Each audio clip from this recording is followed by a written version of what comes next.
Ration কাৰ্ডৰ গুৰুত্বপূৰ্ণ update লৈ আহিছোঁ।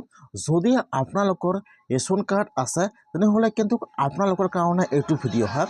যদি আপোনালোকৰ ৰেচন কাৰ্ড আছে এতিয়া আপোনালোকে প্ৰতি মাহে কিমান কেজি চাউল লাভ কৰে ৰেচনৰ বা কোনটো দোকানৰ ওচৰত বা আপোনাৰ দোকানীয়ে আপোনাৰ পৰা কিমান কেজি চাউল লয় বা কিমান কেজি চাউল উঠোৱায় এতিয়া কিন্তু আপোনালোকে আপোনাৰ মোবাইলৰ পৰা চাব পাৰিব যে আপোনালোকে প্ৰতি মাহে কিমান কেজি চেনি, কিমান কেজি দাইল, কিমান কেজি লবণ আৰু কিমান কেজি চাউল লাভ কৰে। আৰু যদি আপোনাৰ ৰেচন কাৰ্ডত আপোনাৰ ফেমিলিৰ কাৰোবাৰ নাম এড কৰিছে এতিয়া আপোনালোকে কেনেকৈ চেক কৰিব পাৰিব যে আপোনাৰ ৰেচন কাৰ্ডত আপোনাৰ ফেমিলিৰ কিমানজনৰ নাম আছে বা আপোনালোকে প্ৰতি মাহে ৰেচন কাৰ্ডৰ পৰা কিমান কেজি চাউল লাভ কৰে। এতিয়া কিন্তু আপোনালোকে আপোনাৰ মোবাইলৰ পৰা সম্পূৰ্ণ প্ৰচেছ জানিব পাৰিব যে কেনেকুৱাকৈ আপোনালোকে আপোনাৰ ৰেচন কাৰ্ডটো চেক কৰিব। মই আজি এইটো ভিডিঅ'ত আপোনালোকক সম্পূৰ্ণ প্ৰচেছ ষ্টেপ বাই ষ্টেপ দেখুৱাই দি আছোঁ, চাই লওক। এতিয়া আপোনাৰ মোবাইলৰ যিকোনো এটা ব্ৰাউজাৰ অপেন কৰি ল'ব। আপোনালোকে ইয়াত PDS আসাম লিখি সাৰ্চ কৰি দিব। ইয়াত যিটো 1 নম্বৰত লিংক আহি যাব AEPDS আসাম, এতিয়া আপোনালোকে সেইটো অপশ্যনৰ ওপৰত ক্লিক কৰিব। মই কিন্তু আপোনাৰ সুবিধাৰ কাৰণে অপশ্যনৰ লিংকটো মোৰ ডিছক্ৰিপশ্যনত দি দিছোঁ। আপোনালোকে ডাইৰেক্ট ক্লিক কৰি ফাৰ্ষ্ট এইটো অপশ্যনত আহিব লাগিব। আপোনালোকে ফাৰ্ষ্ট এইটো অপশ্যনত আহি যাব।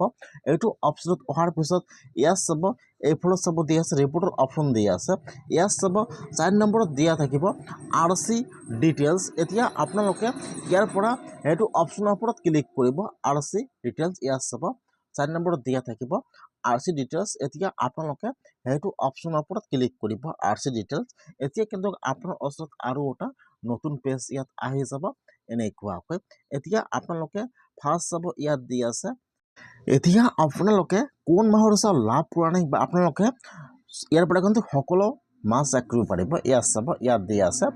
ইয়াত এতিয়া যিহেতু বৰ্তমান জানুৱাৰী মাহ আহি গৈছে, আপোনালোকে জানুৱাৰী মাহ চাউল লাভ কৰিছে। এতিয়া আহি যাব ফেব্ৰুৱাৰী মাহ। এতিয়া আপোনালোকে ইয়াত চাব ইয়াত মানবিলাক দি আছে। এতিয়া আপোনালোকে ইয়াত চেক কৰি ল'ব আৰু ইয়াত চাব দি আছে ইয়াত 26 দি আছে অলৰেডি আৰু ইয়াত চাব দি আছে RC নম্বৰ। এতিয়া যিটো আপোনালোকৰ ৰেচন কাৰ্ড নম্বৰ আছে এতিয়া আপোনালোকে ইয়াত যিটো আপোনাৰ ৰেচন কাৰ্ড নম্বৰ আছে ইয়াত বহাই দিব। আপোনালোকে ইয়াত একো ক্লিক কৰিব লাগে, ইয়াত অলৰেডি সম্পূৰ্ণ আহি যাব। জাষ্ট খালি আপোনালোকে ইয়াত যিটো আপোনাৰ ৰেচন কাৰ্ড নম্বৰ আছে আপোনালোকে ইয়াত আপোনাৰ ৰেচন কাৰ্ড নম্বৰটো বহাই দিব। ৰেচন কাৰ্ড নম্বৰটো বহাই দি আপোনালোকে এতিয়া ৰিমোটৰ ওপৰত ক্লিক কৰিব। যেতিয়া আপোনালোকে ৰেচন কাৰ্ড নম্বৰটো বহাই দি ৰিমোটত ক্লিক কৰিব এতিয়া কিন্তু ফাৰ্ষ্ট ইয়াত আপোনাৰ ডিটেইলছ আহি যাব যে আপোনাৰ ৰেচন কাৰ্ডত আপোনাৰ ফেমিলিৰ কিমানজনৰ নাম আছে আৰু ইয়াত নামবোৰ এক্টিভ হৈ আছে নে ইয়াত দেখুৱাই দিব। ইয়াত ফাৰ্ষ্ট নাম আহি যাব আৰু জেণ্ডাৰ আহি যাব আৰু ইয়াত বয়স আহি যাব আৰু ইয়াত দেখুৱাই দিব ষ্টেটাছ এক্টিভ। ইয়াত যদি আপোনাৰ ফেমিলিৰ কাৰোবাৰ নাম এড কৰিছে ইয়াত নামবোৰ এক্টিভ হৈছে নে হোৱা নাই আপোনালোকে ইয়াৰ পৰা চাব পাৰিব। আৰু ইয়াত চাব ইয়াত আপোনালোকে প্ৰতি মাহে কিমান কেজি চাউল লাভ কৰে ইয়াত ডিটেইলছটো আহি যাব এনেকুৱাকৈ। আৰু ইয়াত চাব চুগাৰ আহি যাব, ইয়াত দালি আহি যাব আৰু ইয়াত লৱণো আহি যাব। আৰু আপোনাৰ চাউল দাইলবিলাকে কোনটো ৰেচনৰ দোকানীয়ে উঠাই ইয়াত কিন্তু নামটো চাব পাৰিব যে আপোনাৰ ৰেচনৰ দোকানীৰ নাম এইটো হয়। ইয়াত চাব ইয়াত ডিটেইলছ আহি যাব এনেকুৱাকৈ।